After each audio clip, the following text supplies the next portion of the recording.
Is Kevin O'Leary a liberal? That's the number one accusation I hear thrown at him by not only Conservative Party members, but also a number of the other candidates in the leadership race. Is it a fair accusation? Does it mean anything in this race? Well, I'm not sure it will, or that it's even true. Some of the basis for that accusation is that O'Leary donated money to the Liberal Party in the past.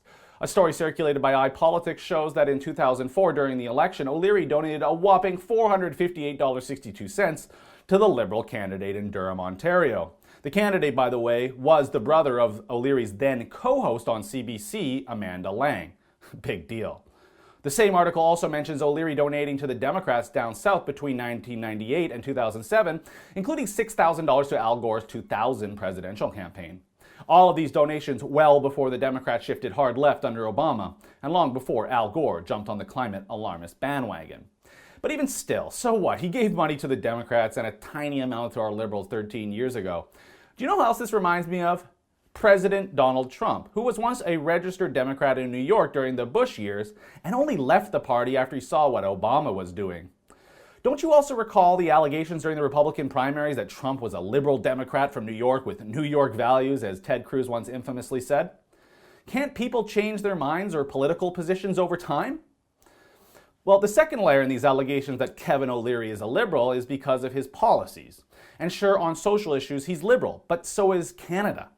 There is a reason why the Conservatives never touched the issue of abortion and gay marriage, even once they had their majority. Prime Minister Harper recognized that these were surely losing issues for the party, and while I think there could be a case to be made for reforming our sick late-term abortion laws, I don't blame the Conservatives one bit for wanting to focus on other less partisan issues. And the same for O'Leary. Now, yeah, the one area where O'Leary truly is a liberal is marijuana. But guess what? So is most of our country, and so are a heck of a lot of Conservatives, especially those under 40, and so is leadership hopeful Maxime Bernier. But what about our border and immigration? It's such a hot topic right now, and ever since Trump's travel ban and Justin Trudeau's virtue signaling everyone's welcome tweets, Canada has seen an increase in illegal crossings. Well, here is what O'Leary had to say himself about this topic. I'm an immigrant. I'm a son of a Lebanese and an Irish immigrant to Canada. And generally, when you want to immigrate into Canada, like any country, you go through a process. You bring in your application, you get vetted, you come into the country.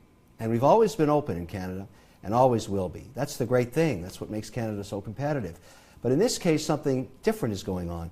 People should be, when they reach the border, if they've already applied in the United States for refugee status, should be turned back and finish their application. That's what should be happening. But that's not what is happening. What they're doing is they're actually coming into Canada and using a loophole in the Canadian law, crossing the border, and then being detained 15, 20, 60 feet into the country and starting a reapplication process to become refugees in Canada, even though they haven't finished their process in the United States. That's not good. So we have to fix this problem. First of all, we have to work with our neighbors, the American Border Crossing Agency, that doesn't want this happening either. This is a big problem for both our countries. We've got to make this border something that is supporting legal immigration. I'm all for immigration, but legal immigration. What's happening here is illegal. That is a strong, principled, and conservative position right there. If O'Leary becomes Prime Minister, he will do what Trump is doing, I believe. Bring a businessman's attitude to governing, negotiations, and deal-making, especially when it comes to issues like the Energy East pipeline that would help us stop importing oil from Saudi Arabia, and pressuring provinces like New Brunswick, Nova Scotia, and Quebec to end their moratorium on fracking and begin developing shale gas and exporting it to Europe. These are things that a typical run-of-the-mill lifelong Conservative Party politician is going to get nowhere with, just like the last government. O'Leary has a different attitude, one that I think we need if we're going to overcome issues and getting things done in this country. Now, one last point. Enthusiasm matters in leadership races and elections. We saw the enthusiasm gap clearly in both the US election, where Trump drew huge crowds compared to Clinton, but also in the last Canadian election here, where Trudeau was able to reach new voters, especially millennials, who maybe had never voted before. And I think it will be important, even by 2019, after the shine is worn off the shiny pony Trudeau, to have a Conservative candidate that can match the celebrity status of Trudeau. And so far, the enthusiasm gap in this Conservative race is there too. Sure, Bernier has some enthusiasm from Libertarians and Kelly Leitch from those who want values tests.